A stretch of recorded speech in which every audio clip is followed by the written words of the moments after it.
तो hello friends, आज हम आपके लिए लाए हैं डीएलएड एंट्रेंस एग्ज़ाम 2026 के लिए सामाजिक विज्ञान के कुछ महत्वपूर्ण प्रश्न जो आपके इस बार के एग्ज़ाम में ज़रूर से ज़रूर पूछे जाएंगे। तो आप लोग 20 क्वेश्चन बनाने का प्रयास कीजिएगा और जितना सही होगा उतना कमेंट कर लिख कर दीजिएगा ताकि हमें भी पता चल सके कि आप लोग का तैयारी कैसा है।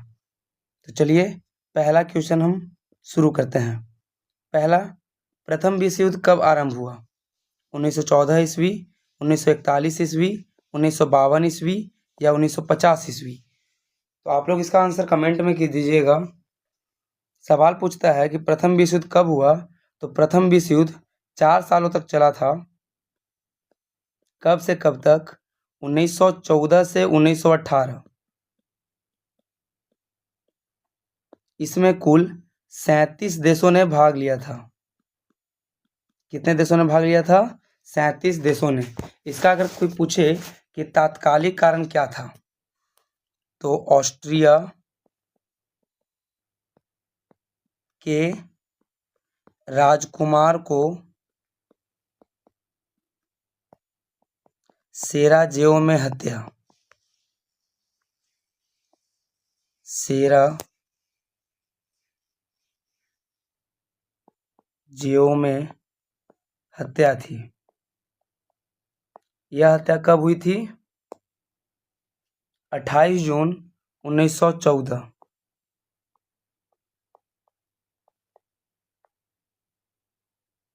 तो हमारा सवाल था प्रथम विश्व युद्ध कब आरंभ हुआ, तो 1914 में हुआ, यानी option A is the correct answer.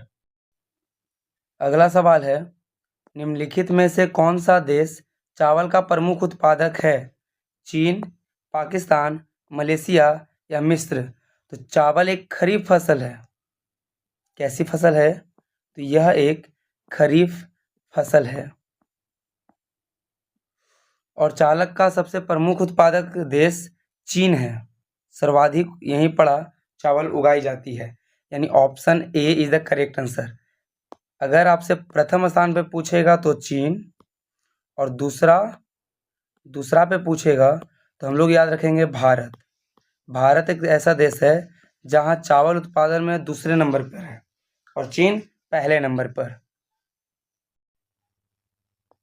अगला सवाल है, किस रेशे को उगाने के लिए पाले से मुक्त दिनों की आवश्यकता होती है?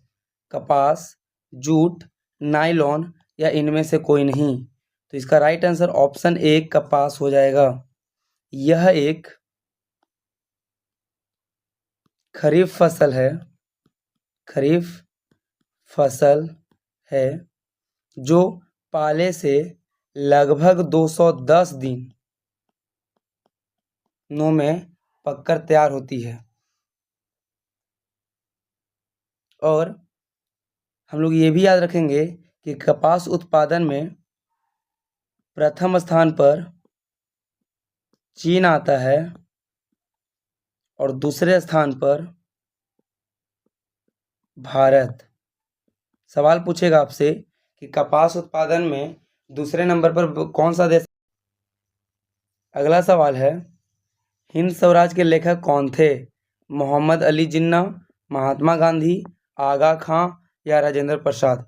तो हिंद स्वराज के लेखक महात्मा गांधी थे, यानी option b is the correct answer. यह 1909 ईस्वी में, कब? 1909 ईस्वी में प्रकाशित हुई थी, जब महात्मा गांधी जी इंग्लैंड से दक्षिण अफ्रीका की यात्रा कर रहे थे। यह किस भाषा में लिखी गई थी? हिंद स्वराज गुजराती भाषा में थी। गुजराती भाषा में लिखी गई थी। इसमें लगभग 30,000 शब्द थे। 30,000 शब्द। अगला सवाल है, यूरोप में कागज बनाने का पहला कारखाना कहाँ खोला गया? इंग्लैंड, रूस, जर्मनी या इटली? तो यूरोप में कागज बनाने का पहला कारखाना जर्मनी में खोला गया, यानी option c is the correct answer. अगला सवाल है, शिव समुद्रम जलप्रपात किस नदी पर स्थित है? जलप्रपात कहने का मतलब हो गया वाटरफॉल। कृष्णा नदी पर, गोदावरी नदी पर, तापी नदी पर या कावेरी नदी पर? तो शिव समुद्रम जलप्रपात कर्नाटक में स्थित है, कर्नाटक में। और किस नदी पर? तो कावेरी नदी पर, यानी option D is the correct answer, Kaveri नदी। अगला सवाल है, 1 सेंटीमीटर बराबर 1 किलोमीटर के लिए सही प्रतिनिधि भिन्न क्या होगा? कह रहा है कि 1 सेंटीमीटर बराबर 1 किलोमीटर। इसमें सबसे छोटा मात्रक सेंटीमीटर है, तो हम इसको उसी छोड़ देंगे, 1 सेंटीमीटर वैसे ही। लेकिन 1 किलोमीटर को अगर हम मीटर में बदलते हैं तो 1000 से गुना करेंगे तो ये 1000 मीटर हो जाएगा। अब इसी को हम 1 सेंटीमीटर बराबर ये 1000 मीटर हो गया। अब इसी में 100 से गुना करेंगे तो ये हमारा सेंटीमीटर आ जाएगा, यानी 1 सेंटीमीटर इक्वल टू 1 पे 1 2 3 4 5 5 जीरो, यानी 1 2 3 4 5 इतना सेंटीमीटर। तो इसी को अगर हम रेशियो में बदलें तो 1:1 पे 1 2 3 4 5, ये हमारा राइट आंसर हो जाएगा। तो ये ऑप्शन नहीं है, इसमें 1000 नहीं है, इसमें 1 पे 4 जीरो है, यानी option D is the correct answer. अगला सवाल है, झारखंड, छत्तीसगढ़ एवं मध्य प्रदेश राज्य खनिजों और किसके लिए भंडारण में समृद्ध है? तो खनिजों और कोयला, खनिजों और कोयला के लिए प्रसिद्ध है, यानी option A is the correct answer. 9वां सवाल है, खनिजों को संरक्षित करने की आवश्यकता है क्योंकि ये नवीकरणीय हैं, ये तेजी से घट रहे हैं, देश के औद्योगिक विकास के लिए इनकी आवश्यकता होती है, या इनका निर्माण बहुत तेज होता है। तो खनिज के बारे में बात करें तो खनिज नवीकरणीय नहीं होती हैं, यह अनवीकरणीय होते हैं, अनवीकरणीय संसाधन। ये तेजी से घट रहे हैं, ये तो सही बात है, देश के औद्योगिक विकास के लिए इनकी आवश्यकता होती है। तो खनिज का जो उपयोग होता है वह उद्योगों में किया जाता है, यानी औद्योगिक विकास के लिए है, ऑप्शन सी भी सही है। लेकिन इनका निर्माण बहुत तेज नहीं होता है, इनको बनने में हजारों वर्ष लगते हैं, हजारों वर्ष लग जाते हैं, यानी ऑप्शन 2 और 3 तीनों दोनों सही है। तो यहाँ पर दिया है कि पहला ऑप्शन 1 और सेकेंड, तो ये नहीं था, ऑप्शन 2 और ऑप्शन 3, यहाँ पर हमारा सही था ऑप्शन 2 और ऑप्शन 3, यानी b is the correct answer.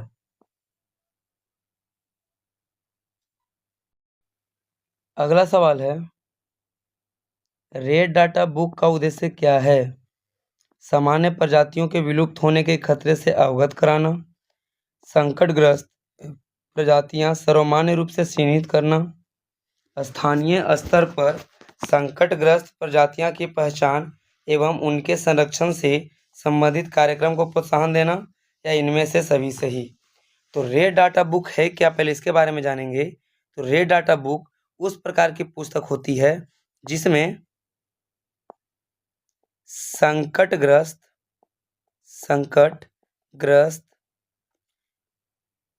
जीव जंतुओं के बारे में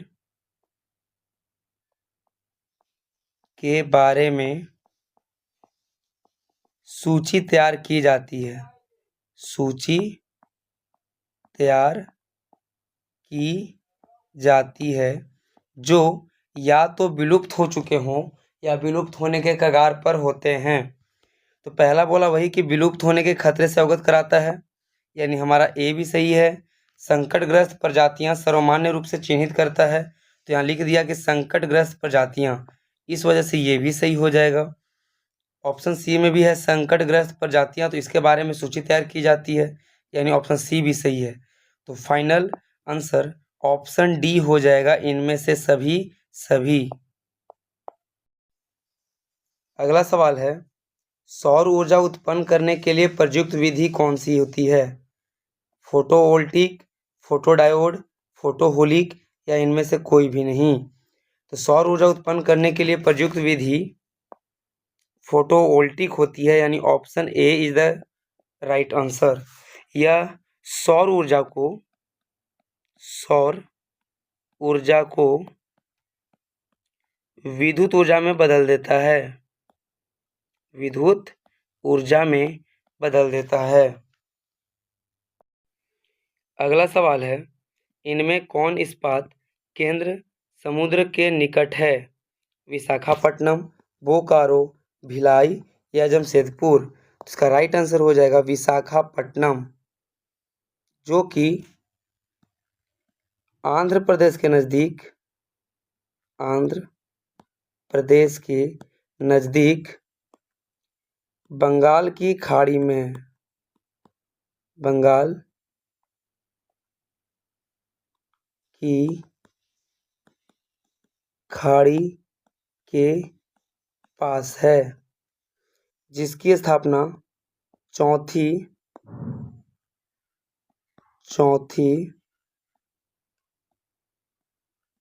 पंचवर्षीय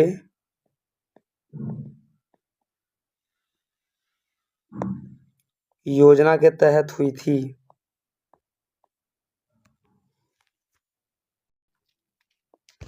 अगला सवाल है, बिहार में सर्वप्रथम नगर निगम की स्थापना कहाँ की गई थी? आरा में, पटना में, गया में या मोतिहारी में। तो बिहार में सर्वप्रथम नगर निगम की स्थापना पटना में की गई थी, यानी option b is the correct answer. कब की गई थी पूछेगा तो 1952 ईस्वी में की गई थी। वर्तमान में कुल 19 नगर निगम हैं।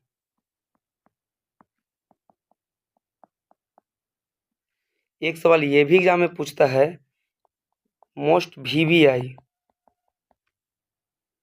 नगर निगम के अध्यक्ष को क्या कहा जाता है? तो याद रखिएगा, महापौर। ये पूछा हुआ सवाल है और पूछने का ज़्यादा से ज़्यादा उम्मीद है, तो इसको याद रखिएगा। अगला सवाल है, किस देश में ओलंपिक खेल का विरोध नस्ल पर आधारित था? फिलीपींस, मैक्सिको, रूस, नीदरलैंड। इसका राइट आंसर हो जाएगा ऑप्शन बी मैक्सिको। कब हुआ था? तो 1968 ईस्वी, 1968 ईस्वी। अगला सवाल है, स्थानीय निकाय चुनाव में महिलाओं को 50% सीट आरक्षित करने वाला भारत का पहला राज्य कौन है? तो बिहार, उत्तर प्रदेश, मध्य प्रदेश या राजस्थान। तो भारत का पहला राज्य जहां महिलाओं को 50% छूट दिया गया है, यानी आरक्षित दिया गया है, वह एकमात्र राज्य बिहार था, सबसे पहला बिहार, यानी option A is the right answer. और अगर वर्तमान में पूछेगा कि वर्तमान में कितने हैं, तो हम लोग बताएंगे कि अभी 21 राज्य और 2 केंद्र शासित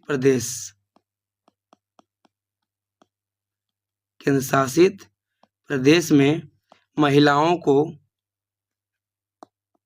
50% आरक्षित है। अगला सवाल है, भारत में राज्य सरकार का प्रमुख कौन होता है? सवाल समझिएगा, भारत में राज्य सरकार कहने का मतलब हो गया कि राज्य का, किसी भी एक राज्य का सरकार का जो प्रमुख होता है, मेन कौन होता है? तो होता है मुख्यमंत्री। किसी भी राज्य का मेन मुख्यमंत्री ही होता है, यानी राष्ट्रपति तो देश का है या राष्ट्र का है, प्रधानमंत्री भी देश का है और राज्यपाल मुख्यमंत्री दोनों राज्य का है, लेकिन मेन मुख्यमंत्री होते हैं, यानी option c is the right answer. और अगर अभी आपसे सवाल पूछा जाए कि आप लोग बताइए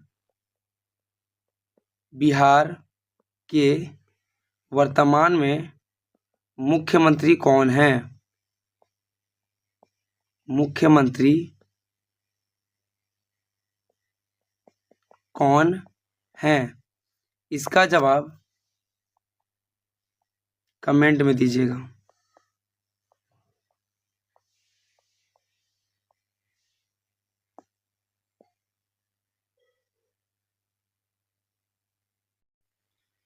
अगला सवाल है, इनमें से किस देश को सामाजिक विभेद के कारण विखंडन का सामना करना पड़ा? श्रीलंका, बेल्जियम, यूगोस्लाविया या भारत? तो किस देश को सामाजिक विभेद के कारण विखंडन का सामना करना पड़ा? तो यूगोस्लाविया को, यानी option c is the correct answer. अगला सवाल है, विभिन्न स्तरों पर सरकारों के बीच साझा की गई शक्ति को क्या कहा जाता है? क्षैतिज विवरण, ऊर्ध्वाधर वितरण, तिरछा वितरण या इनमें से कोई नहीं? तो इसका राइट आंसर ऑप्शन बी हो जाएगा, ऊर्ध्वाधर वितरण।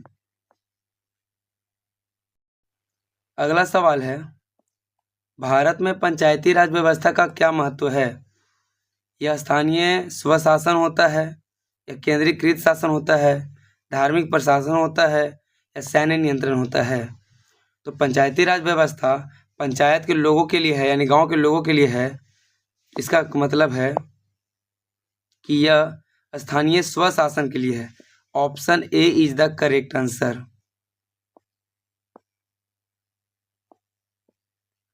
अगर ये आपसे पूछेगा कि इसे संविधान में किस संशोधन द्वारा लाया गया, तो 73वें संशोधन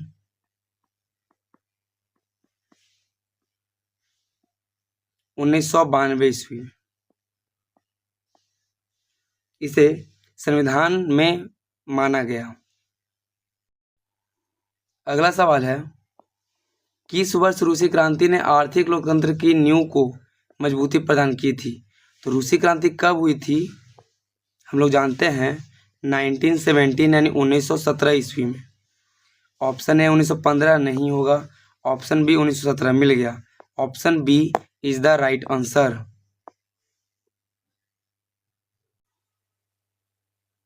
बीस क्वेश्चन में से आपका जितना भी मार्क्स आया होगा, चाहे वो सवाल सही होगा, उसका जवाब हमको कमेंट में दीजिए कि आपका 20 सवाल में से कितना सवाल अपने से सही हुआ।